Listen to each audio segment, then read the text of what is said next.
Oke, kita lanjut ke variabel super global ya teman-teman. Jadi konteks di sini super global, kita nggak perlu deklarasikan variabelnya ya. Tapi dia otomatis tergenerate, khususnya untuk yang dollar server ini ya teman-teman. Kalau untuk yang dollar post dan dollar get, atau dollar request dan session, dia tetap perlu ada deklarasi. Tapi untuk dollar server ini, dia nggak perlu mendeklarasikan variabel sama sekali. Otomatis sudah ada. Kita lanjut. Salah satunya dari super global server yang udah ada itu, atau yang sering digunakan itu ini ya teman-teman. PHP self, kemudian ada juga request method, dan ada juga HTTP user agent ya. Ini PHP self itu, dia itu mengambil nama file script yang saat itu sedang dieksekusi ya. Contohnya insert.php. Jadi contoh kasus teman-teman ngisi form di sebuah PHP nih, atau di sebuah website PHP gitu ya. Kemudian dia ngehit ke dirinya sendiri atau ngehit lagi ke insert.php itu lagi gitu ya. Jadi ceritanya teman-teman lagi ngisi form di suatu domain.com terus slash insert.php gitu ya. Terus dia ketika submit, ternyata dia ke insert.php lagi gitu loh. Dan itu bisa terjadi ya teman-teman. Jadi action formnya dia menggunakan Dora server PHP self ini ya teman-teman. Kemudian ada juga request method ya, mengambil metode request yang dikirim ya. Kalau untuk sekelas website atau aplikasi yang hanya sebatas website biasa aja, request method yang paling sering digunakan biasanya get dan post. Dan biasanya get itu untuk melakukan filter atau melakukan searching data ya. Kemudian post itu ketika kita akan melakukan edit atau menyimpan sebuah data ya. Put dan delete itu biasanya digunakan ketika kita membuat sebuah API. Tapi karena di sini kita belum akan membuat API ya teman-teman. Ini istilah baru lagi nih teman-teman. Nggak perlu panik, bisa aja cari di internet API itu apa ya. Jadi mungkin request method ini akan kita gunakan juga nanti ya untuk memeriksa request method ini tipenya get atau post. Kemudian ada juga server HTTP user agent ya. Jadi secara nggak langsung itu HTTP user agent itu fungsinya untuk mengambil identitas browser user ya teman-teman. Contoh outputnya misalkan teman-teman mengakses sebuah website PHP menggunakan Mozilla versi 4.0 ya.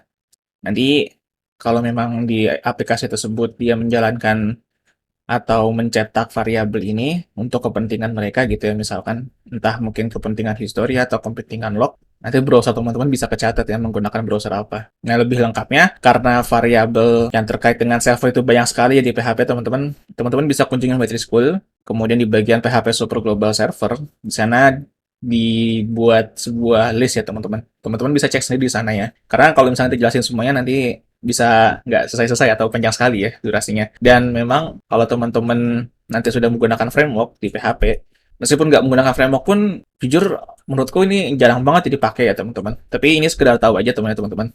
Jadi ada memang di PHP itu ada sebuah global variable server yang bisa kita akses ya untuk memenuhi beberapa kebutuhan. Kemudian ada dollar $post dan dollar $get. Nah, kalau tadi kan request method itu kan untuk memeriksa metodenya ini atau metodenya ini tipenya apa ya? Post atau get itu ya? Put atau delete ya? Nah, kalau dollar $post dan dollar $get ini fungsinya adalah mengambil nilai dari sebuah request. Contoh misalkan teman-teman nge-submit sebuah form ya. Misalkan formnya itu untuk register kartu keluarga atau register KTP misalnya via online gitu, via aplikasi PHP misalnya. Nah, jadi dollar post ini fungsinya mengambil form yang dikirim dari teman-teman. Contoh, misalkan ada sebuah formulir dengan field nama depan ya. Kemudian aku isi field itu dengan nama turu, dengan isi turu gitu. Begitu cetak, begitu di echo, maka outputnya turu. Ya, begitu juga dengan dollar $get, mengambil nilai dari sebuah request get ya. Contohnya misalkan aku ngefilter tanggal pembuatan sebuah laporan gitu ya. Begitu aku coba filter berdasarkan tanggal, ketika dollar get tanggal ini kita echo, maka outputnya adalah sebuah filter yang kita kirim ya. Mudah-mudahan teman-teman paham nih untuk penjelasan dollar get ini ya. Jadi sederhananya dollar post dan dollar get ini untuk mengambil nilai form yang dikirim dari user. Sederhananya seperti itu. Lalu kemudian dollar post dan dollar get dapat dimodifikasi via code.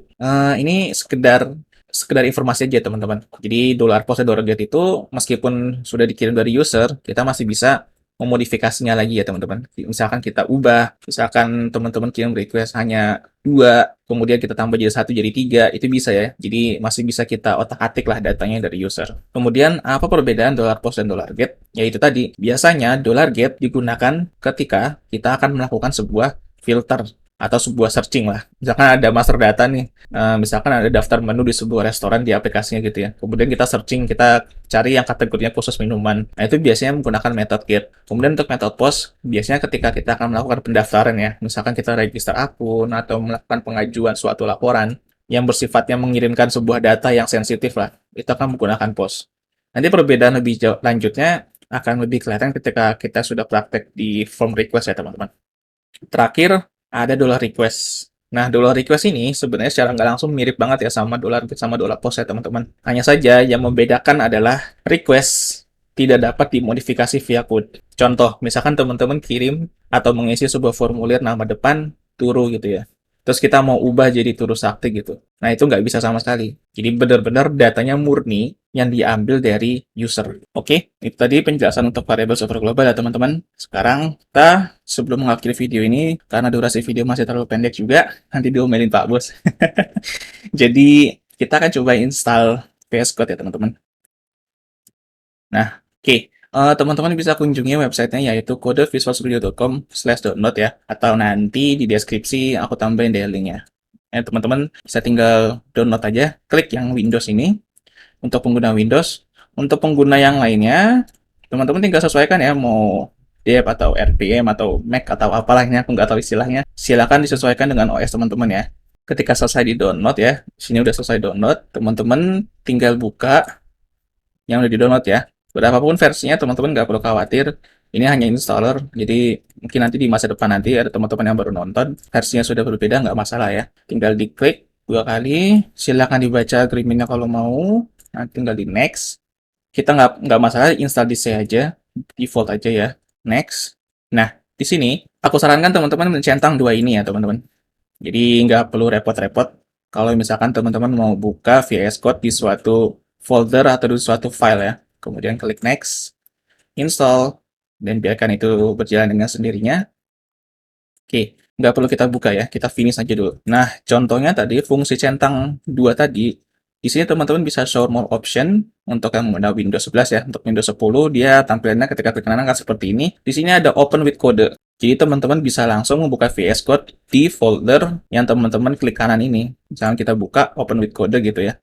Jadi dia otomatis akan membuka ke path folder tersebut ya. Ini setiap kali membuka VS Code akan selalu muncul tampilan seperti ini teman-teman. Do you trust the authors of the files in this folder? Teman-teman bisa yes, I trust the authors saja ya, nggak masalah. Kalau misalkan selama teman-teman percaya dengan file komputer teman-teman sendiri ya. Seharusnya sih ya nggak ada masalah kalau di folder masing-masing ya. Nah, tampilannya kurang lebih VS Code seperti ini ya. Kalau sudah seperti ini berarti VS Code sudah berhasil diinstal ya. Nah, itu fungsinya dicentang tadi ya. Contoh lain, misalkan di sini ada sebuah teks dokumen lah, misalkan something.txt gitu ya. Teman-teman mau buka langsung lewat VS Code ya. Teman-teman tinggal klik kanan. Kemudian di sini ada show more option. Kemudian ada open with code lagi. Ya, jadi teman-teman nggak perlu repot-repot kalau misalkan mau buka suatu file langsung menggunakan VS Code, harus file terus open dulu terus jalanin VS Code ya duluan ya, nggak perlu. Jadi tinggal klik kanan, kemudian open with code ya. Praktis banget ya teman-teman. VS Code sudah terinstall. Sekarang kita setup Laragonnya ya. Untuk tutorial setup Laragonnya sebenarnya udah ada ya teman-teman di video kita di bagian tutorial MySQL. Teman-teman tinggal ikutin aja. Videonya ada di deskripsi. Jadi teman-teman bisa ikutin di sana. Kemudian di sini kita coba buka ya Laragon. Kita buka. Nah, kalau teman-teman ngikutin tutorial di MySQL, kalau nggak salah di MySQL itu Apache-nya nggak dicentang ya teman-teman, karena nggak kita akan gunakan. Karena sekarang kita akan gunakan Apache-nya, silakan teman-teman centang aja. Atau teman-teman mau pakai Nginx juga silakan ya. Nginx sama Apache itu sama ya. Untuk memchat atau apa ini? Gimana nih bacanya? Memori cacet lah, atau memchat lah. Dan Redis kita nggak perlu ya. Kalau teman-teman pakai Nginx juga silakan aja. Nginx dan Apache itu sama. Tapi kalau misalkan teman-teman nanti ada kendala ketika mengikuti tutorial ini, nggak akan aku coba bantuin ya. Karena aku biasa menggunakan Apache ya teman-teman. Jadi kita akan menggunakan Apache aja. Untuk SSL-nya nggak perlu kita enable ya selama kita nggak mengalami masalah ketika akan memuat sebuah file JavaScript atau CSS ya. Ini bisa dibiarin aja. Sisanya default aja, nggak perlu diubah-ubah ya. Tinggal di close, kemudian coba di stop all, ya akan muncul semacam notifikasi ya teman-teman. Nah, oke. Nah, ini sudah berjalan ya, Apache berjalan dan MySQL berjalan. Kemudian yang perlu diperhatikan lagi, teman-teman bisa cek di sini di bagian PHP-nya. Di sini ada switch document root ya. Kalau misalkan teman-teman biasa menggunakan SAMPP, biasanya kan SAMPP itu taruhnya di bin/www gitu ya. Enaknya Laragon, kita bisa selalu mengubah dokumen root-nya dimanapun kita mau gitu loh. By default, ada di C, Laragon www ya. Atau ketika teman-teman install Laragon, kemudian di situ ada folder triple W, maka di situ kita akan meletakkan file PHP kita atau file project kita ya. Tapi kalau misalkan teman-teman mau pindahin, misalkan aku nggak mau di C ku udah penuh, aku mau pindahin ke D, teman-teman tinggal select another aja. Ya, kemudian misalkan pindah ke download ya, kemudian di OK. Nah, nanti dia otomatis akan pindah. Nah, oke, nanti begitu ada notifikasi do you want to allow this app to make change to your device dari Windows ya teman-teman, tinggal klik yes aja, nanti dia otomatis akan merubah ke download ya teman-teman. Kalian bisa ubah lagi misalkan ya ke sebelumnya atau by default, teman-teman bisa tinggal klik-klik aja ya. Yang gampang banget pakai Laragon ya. Kenapa aku saranin pakai Laragon? Karena salah satunya ya ini sangat-sangat gampang sekali ya untuk pindah-pindah filenya ya. Nah, jadi nanti ketika kita akan membuat file PHP-nya, pastikan teman-teman buatnya nanti di file yang sudah dicentang ini ya.